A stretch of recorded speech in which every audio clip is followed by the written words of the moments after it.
Eva, oui, et puis Yves, tout à l'heure, après la lecture de la lettre, de nous dire, de nous donner quelques nouvelles de Natalia, parce que vous êtes en contact permanent avec elle.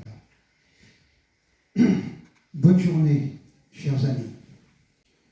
11 ans de guerre en Ukraine. Nos héros meurent sur les champs de bataille depuis 11 ans. Une seule épaule ne peut pas porter une arme longtemps, même si cela suffit. Actuellement, chaque jour à 9 h, l'Ukraine rend hommage à ceux qui sont morts dans cette guerre. La circulation s'arrête, les bruits des enfants diminuent, les gens prient et pleurent. Depuis 11 ans, les fascistes tuent des Ukrainiens pacifistes, des enfants, des femmes, des personnes âgées.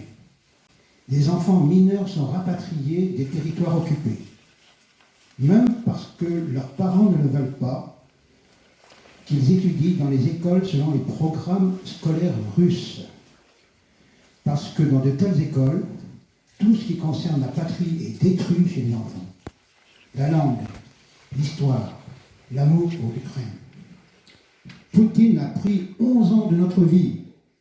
Des millions d'Ukrainiens ont quitté leur foyer pour sauver la vie de leurs enfants et de leurs petits-enfants.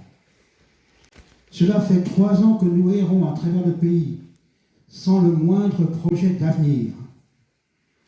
Nous ne vivons que dans des rêves et dans un immense désir de rentrer chez nous, au moins pour une journée. Les Russes ont complètement anéanti des villes, des villages, détruit des infrastructures, tué sans pitié des animaux sauvages, détruit des forêts, détruit des réservoirs, des routes minées. Chaque jour, nous avalons des larmes de désespoir en lisant les informations.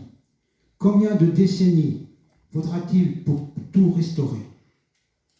L'Ukraine souffre depuis 11 ans, permettant à l'Europe de vivre en paix. Aujourd'hui, le monde est devenu complètement différent.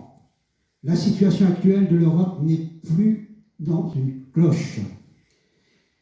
C'est déjà un élan vers des actions plus décisives, vers l'unification dans la lutte. Chaque jour, des Ukrainiens ressentent le soutien des citoyens européens, belges